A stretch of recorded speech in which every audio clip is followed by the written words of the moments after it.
the service. We're going to have a separate breakout. I'm working at work. Oh, So I got the break from the from the church stuff. stuff, but I didn't get a break from the microscope stuff. Yeah. Kelly is one of our AV people, and sometimes she ends up doing 2 or 3 services on a weekend if she's helping us with a wedding. Only twice.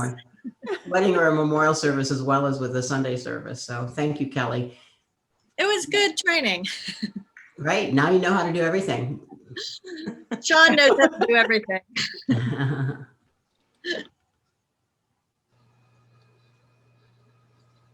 One thing that's so nice about Zoom services is getting to see people who are long-time UUCville folks who, for whatever reason, hadn't been around so much and now are back, either because it's, you know, it's more convenient to come by easily Zooming in, or just life took you in a different direction for a few years. So welcome back to folks who were away for a while and who are here, and also welcome to any newcomers who are here for the first or second or third time. If you're kind of newish around here, or if you want to say hi because you're back after a while, please let us know by raising your hand or putting something in the chat. And then also keep your eyes peeled. Some of you may get a chat message directly from Aksha Carrier, who's waving at us. She's our membership and greeters team greeter this morning. And so she's going to try to look and see if there's anyone she hasn't met yet, and she might send you an individual chat in the chat box, and feel free to write back to her and connect with her.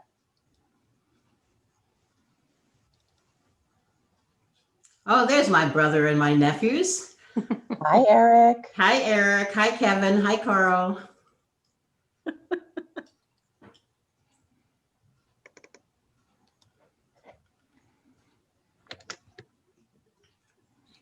You're unmuted. You can say something, Eric.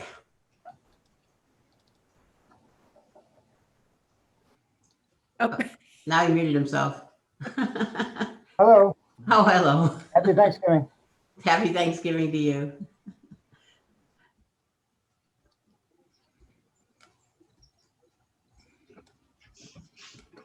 So, and Scott's here. I'm going to relieve to know Scott's here. He's going to play a really wonderful live postlude. So everybody, it's a motivation to stay for the whole service, because you don't want to miss his postlude today. It's wonderful. I see Amy Epp. Amy, I have a question for you about procuring some clothes for a family in need. So I'll connect with you after church sometime. Amy works for clothing, or volunteers or works for a clothing ministry, I guess is the best way to describe it here in town.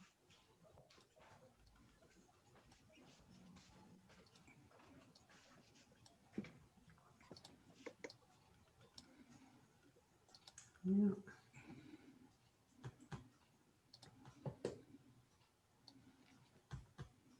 With Anne Salamini not at her computer, we're getting to look at her beautiful painting. Now here's Anne. And we were just admiring the painting behind your chair with the stairs going up into some unknown mystery.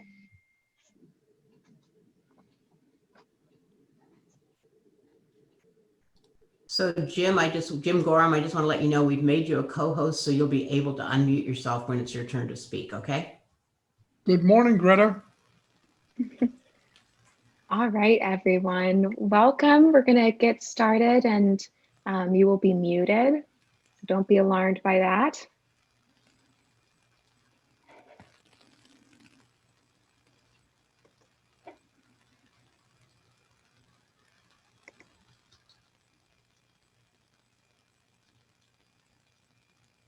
I'm looking for everyone to be muted. That's one of the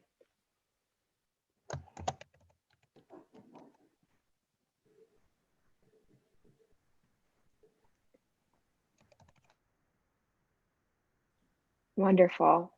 Well, welcome. We're going to start our service now with a prelude for Ingathering. So please join us, since you're muted, in singing this happy hymn.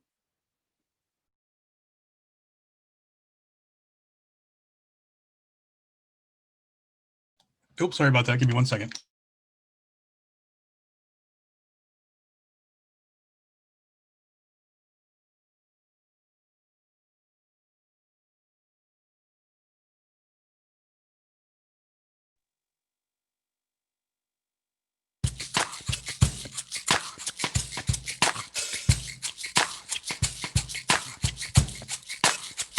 We give thanks for this blessed day, for all gathered here and those far away, for this time we share with love and care. Oh, we give thanks for this blessed day. Oh, we give thanks for this blessed day, for all gathered here and those far away, for this time we share with love and care. Oh, we give thanks for this blessed day. Yeah, we give thanks for this blessed day, for all gathered here and those far away, for this time we share with love and care. Oh, we give thanks for this blessed day. Oh, we give thanks for this blessed day, for all gathered here and those far away, for this time we share with love and care. Oh, we give thanks for this blessed day. Yeah, we give thanks, yeah, for this blessed day, for all gathered here and those far away, for this time we share with love and care. Oh, we give thanks for this blessed day. Oh, we give thanks for this blessed day. Oh, we give thanks for this blessed day. Oh, we give thanks for this blessed day. Oh, we give thanks for this blessed day.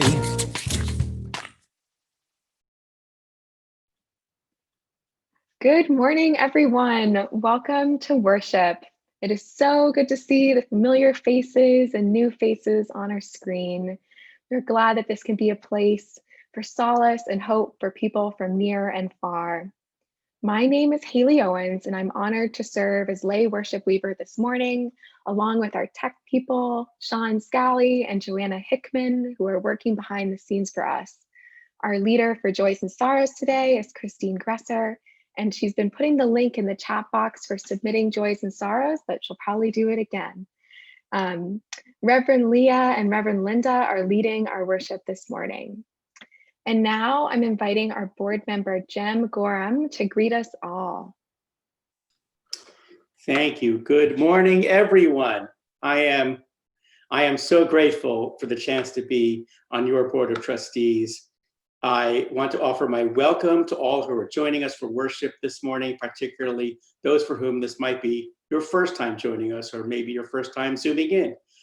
I've been coming to this congregation since 2015 and have been a member for about 3 years. I am the newest member of the board, serving an at-large position since this summer. What I most love about the congregation is the welcoming atmosphere, the warmth, the mutual support and love that permeates all that we do. I've enjoyed many, many things in the past 5 years, including teaching RE, serving on the personnel committee, and participating wholeheartedly on the stewardship team and working to move us to a fiscally sound basis. I'm actually looking forward to this year's pledge drive. I encourage anyone to reach out to me with any concerns, and I will listen and certainly do my very best to help. I'll be sticking around after the service and would look forward to talking with anybody that wants to talk with me. Thanks. Thank you, Jim. So now I'm going to share a couple announcements. There are several ways that we're going to be celebrating the holiday season at church this year with COVID safety precautions in place. And so we're asking you to look at the weekly church emails and visit the church website to learn more about the outdoor events planned, which include wreath making, decorating the outdoor church Christmas tree, a holiday card drive, and the giving tree, and more. So some activities will require RSVPs, so be sure to look carefully at that information. And the other announcement is that we encourage you to contact Sean about updating your information with the church or learning how to use our church's database management program called Breeze, or really any kind of computer support that you might need during COVID times. It could be as simple as help with putting your profile picture up on Breeze or figuring out what's new with the Zoom update.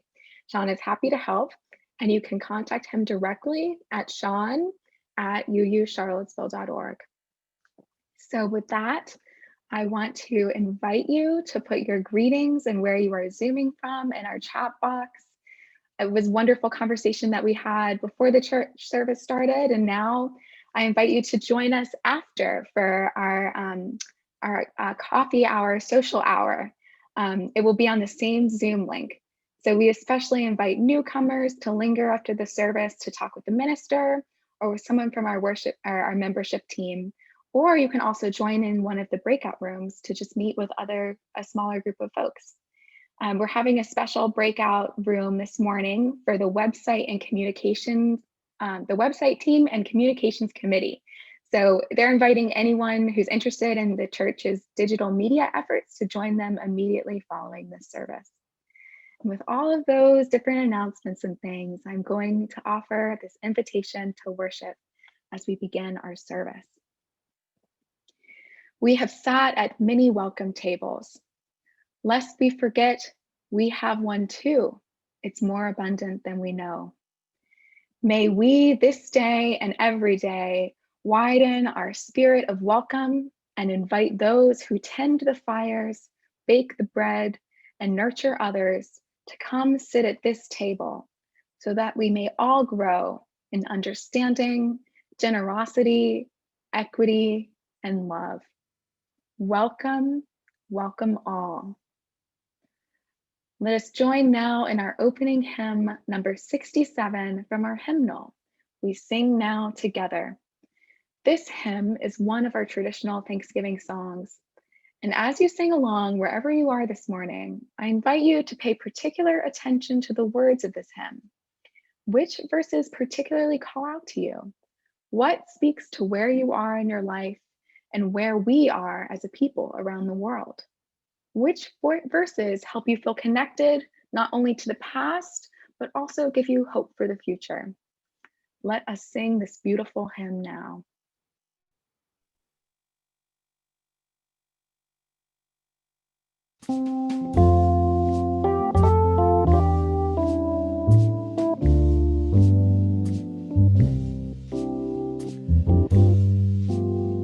We sing now together our song of thanksgiving, rejoicing in goods which the ages have brought, for life that unfolds us and helps and heals and holds us and leads beyond the goals which our forebears once sought.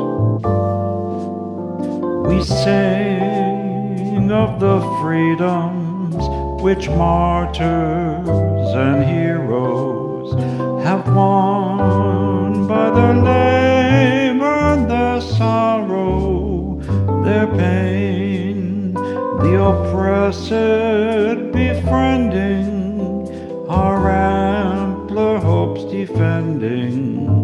Their death becomes a triumph, they died not in vain.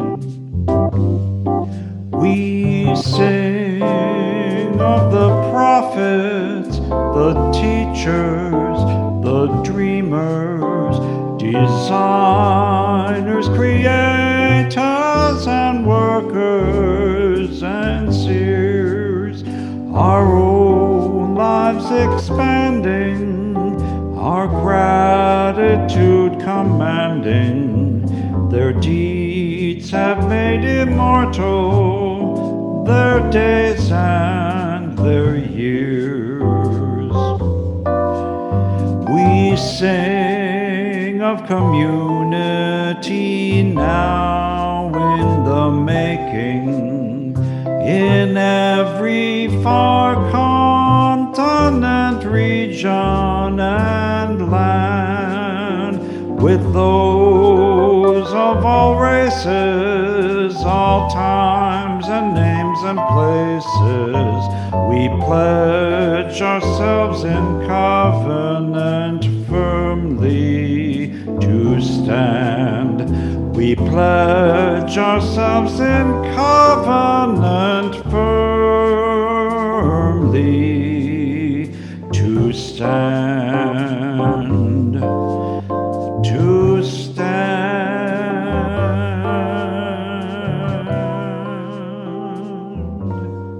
Firmly to stand.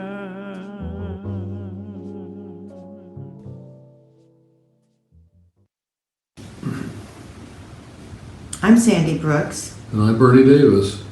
We have been coming to this church for about 16 years. And what we love about this, being part of this community, is Opportunities for spiritual growth, working together for social justice, and the dear friends we've made along the way. we gather this hour as people of faith, with joys and sorrows, gifts and needs. We light this beacon of hope, sign of our quest for truth and meaning, in celebration of the life we share together. We light this chalice to celebrate Unitarian Universalism.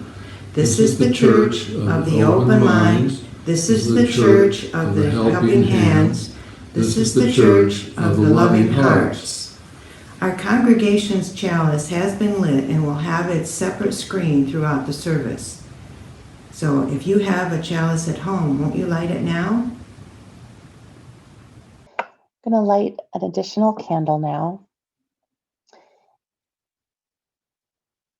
as we hold the joys and sorrows of this coming week, of Thanksgiving, of remembering those upon whose land we live our lives and inhabit, the Monacan people. We hold the personal joys and sorrows that remain unspoken or that might get shared in the coming weeks.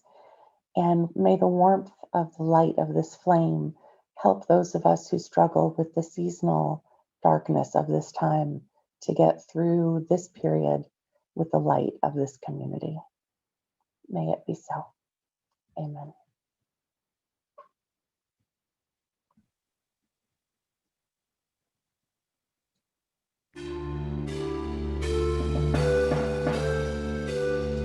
May I be filled with loving kindness. May I be blessed. May I be filled with loving kindness.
Every year on the Sunday before Thanksgiving, we celebrate what we call in our congregation our multi-bread communion.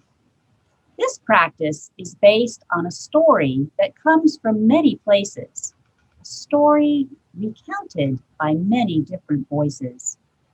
Some of us heard it for the first time years ago at the Unitarian Universalist General Assembly. It was in a worship service facilitated by the Unitarian Universalist Council for Cross-Cultural Engagement. It is a story often told when people are moved by the promise of the welcome table. So moved, they decide they want to recreate the welcome table in their own communities. Of course, their intentions are good. They want nothing more than to share the blessings of community, of common unity, around one table abundantly set. Yeah, so the story is that the pastor of a church in that town went to a meeting of her town's interfaith clergy group, extremely excited about pulling together an all-town, truly interfaith communion service as a way of celebrating Thanksgiving. Instead of being in any of the faith community sanctuaries, they could set up tables and chairs in the town park, renting a big table to cover them all. She'd even arranged for a local baker to donate loaves of their famous crusty white bread. Other people at the clergy gathering were also excited by this idea, and they started to plan it. But one person eventually spoke up somewhat hesitantly. They said, "In the community I serve, we don't eat much white bread. We eat tortillas." And someone else then said, "Well, my community's special bread is actually rice cakes." Soon the conversation among those gathered was buzzing with the names of all kinds of delicious breadstuffs, each of which was deeply meaningful to someone there and to the communities they served. Well, on that Sunday before Thanksgiving, instead of going to their usual houses of worship, the people of the town went to the designated park where there was indeed a big tent. And inside the tent, there were tables and chairs set up. And on those tables was every kind of bread and cracker they could find. And each person felt welcomed and included. And everyone was able to get a taste of the unfamiliar as well. We too usually celebrate this day in our beautiful sanctuary with our own table laden with every kind of bread and cracker we can find. If we were together in person this morning, each of us would be invited to come forward and take part in this Thanksgiving communion, this multi-bread communion. But this year, we find ourselves unable to gather in person as we continue to do our part to help stop the spread of COVID. So instead, we invited everyone to send us photos of yourself or your family eating the bread that nourishes or sustains you, or images of the bread that represent your family's origins or ethnicities. We are going to enjoy a communion of those images now, as you can break bread in your home later today or later this week. And we invite you to call to mind this multi-bread communion story and what it has to teach and remind us about setting a table and making space for all.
We come now to a time in the service where you can respond to our community, our prayers, our inspirational words.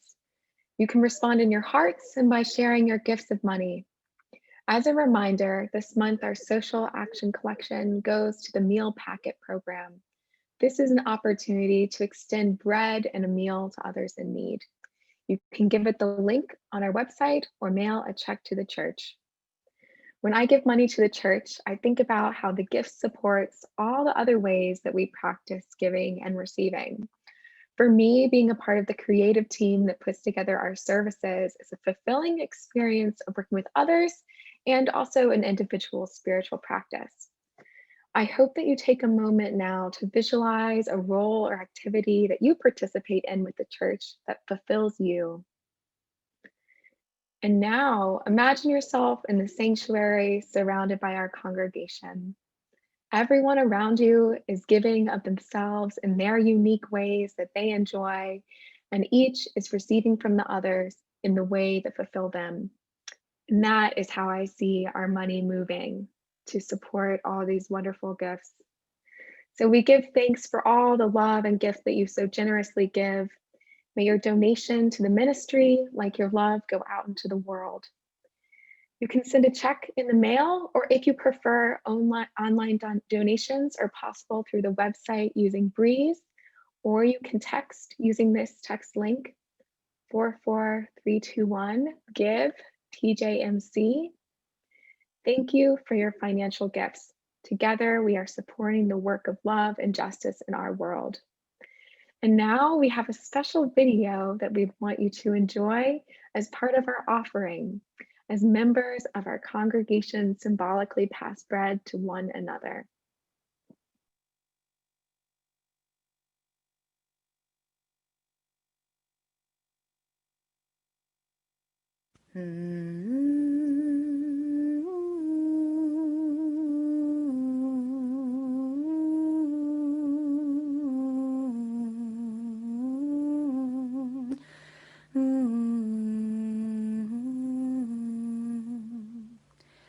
From you I receive, to you I give.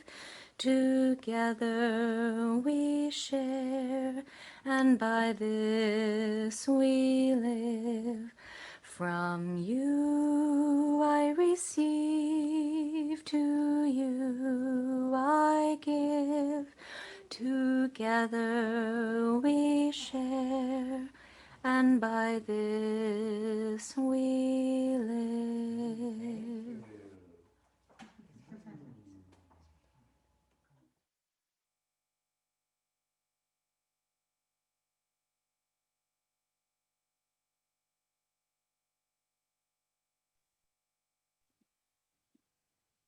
Please join me in dedicating the offering now, saying these words.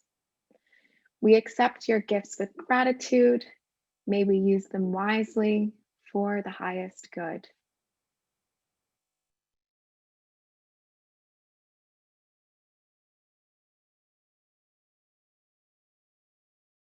Well, hello, everyone. It's so good to see everyone today. I loved that last video. Thanks to Annalie for Darlene Jones for putting together those images of people passing bread. So Reverend Leah and I, Reverend Linda, thought instead of preaching a sermon today, we would offer you some of our thoughts, sort of in a dialogue. For me, Thanksgiving always used to be a holiday that people thought Americans invented. You know, it did become a national holiday in this country about 150 years ago, but long before the US existed, many other people in other lands around the world would have holidays for giving thanks, usually after the harvest was collected and before the weather turned cold. It was a religious and community celebration. It was an important time to mark the seasons and to remember to speak aloud our gratitude. When I was a child growing up in Nebraska, I remember the story I was told about Thanksgiving was only about the US holiday. It was all about pilgrims and Indians at Plymouth, Massachusetts. The way my family celebrated was to eat a lot of food that I was told pilgrims and Indians ate. turkey, cranberry sauce, sweet potatoes, pumpkin pie.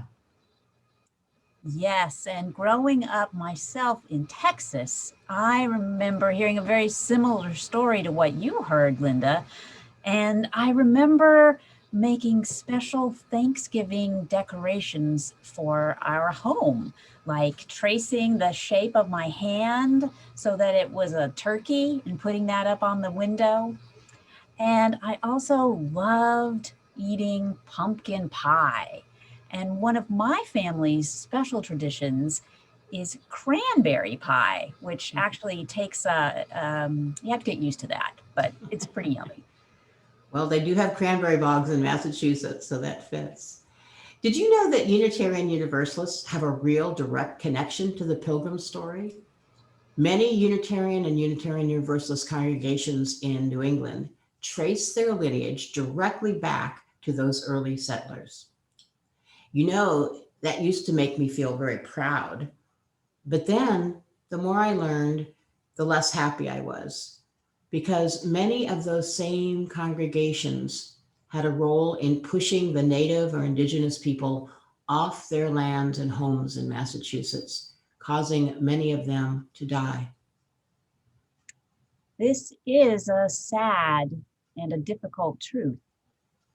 There was much death and destruction caused by the early colonists. Today, our Unitarian Universalist leaders and ministers are reminding us that as a religious tradition, we cannot imagine who we can be or will be without reckoning with the truth of who some of our ancestors were. UUA President Susan Frederick Gray wrote us a letter, and she said, "This year, let us be mindful that many hearts in the Indigenous communities of New England and across Turtle Island ache on Thanksgiving Day every year." In Plymouth, Massachusetts, Indigenous people observe the holiday as a day of mourning. This year will mark the 50th anniversary of this day of mourning tradition and the 400th anniversary of the landings of the Pilgrims in Plymouth. It's sad that so much of our history, the history of our religion, Unitarian Universalism, and the history of the United States, so much of our history includes the truth that the people we call Indians were forced to leave their homelands. They were killed, and they've been forgotten. And even today, they're not treated fairly. Because we know this, in order to really give thanks on Thanksgiving Day, I want to be able to include the idea of making things better. I want to give thanks, and I want to acknowledge painful truths so that I can help begin to heal the old wounds, the old hurts. Yes, I think a lot of us feel that way. A lot of us want to do that. This is truly what we are called to do as people who believe in honoring the worth and dignity of all. It's part of living our Unitarian Universalist faith out loud. Many people through the ages have worked to make things better and to try and heal the divisions between people. You know, the other day, my wife Karen and I were talking about the healing that needs to happen in our country right now, and also the upcoming Thanksgiving holiday and just how complex this all is. Karen pointed out that a person in our country's past had a vision, or really a dream, of healing divisions in our nation a long time ago, and that person was Abraham Lincoln. Did you know that in 1863, he proclaimed that Thanksgiving Day should be a national holiday? This was right after the Civil War, and it was almost 250 years after the European settlers came to the shores of our continent. Why do you think Lincoln wanted to have people come together and celebrate a holiday of Thanksgiving, particularly at that time? Well, it was because he knew that the war was causing a lot of strife and unhappiness between people. And he wanted to bring all people together. He wanted them to come around a common table to celebrate and to give thanks for what they could be thankful for. He wanted to call people to their better selves and to inspire healing. Thanksgiving had been a festival that different people celebrated at different times around the country. But by choosing one day and making it a national holiday, Lincoln hoped it could bring some healing to a divided country. He wanted it to be a day for thanksgiving and praise. Americans were waging war against each other, and he observed that we were not at war with other nations. And in 1863, there had been some battles won by the Union Army that gave the hope that the war would end soon. Lincoln gave thanks that the nation could endure and be a nation conceived in liberty and dedicated to the proposition that all men are created equal. Today, we affirm this belief, and we affirm that all people are created equal. For Lincoln, Thanksgiving was about common bounty and shared bonds. For these gifts of bounty and connection, Lincoln declared Americans should give thanks. And Lincoln suggested that Thanksgiving would be an occasion not just to celebrate bounty, but to grieve loss.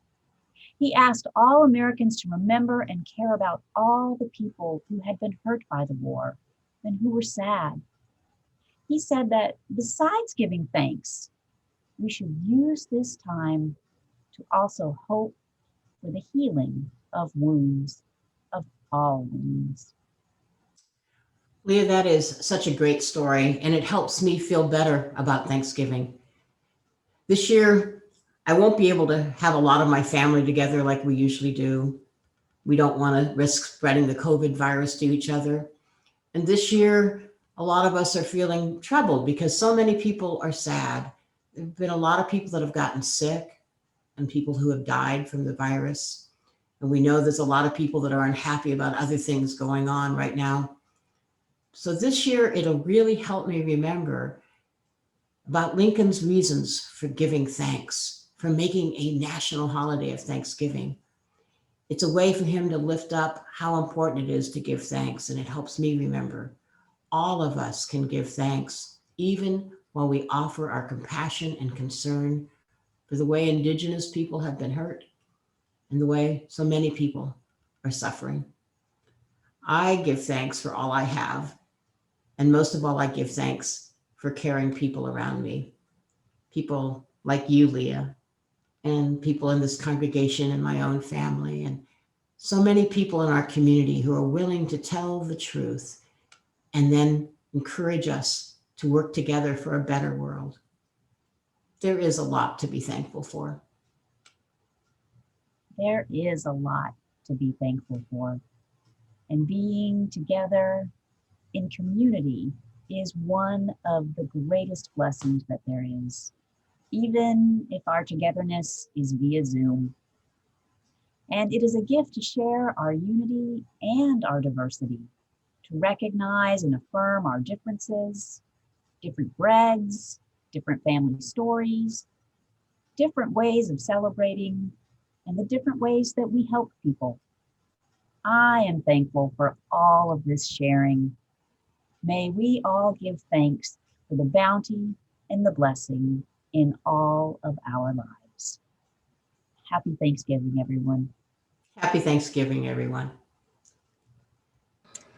I offer now our words of benediction. For the gifts of community and being together this morning, may our hearts be full of gratitude. May the stories and songs and words and images we share today be a healing balm for our souls. In the coming days, may we remember. May we remember that we are part of something good that is larger than ourselves. May we remember that we can do hard things. May we remember that we are part of a community of care and concern working to heal the world, and that we are held by a love that never, never lets go. Go forth from this time with peace and with love. Amen and blessed be.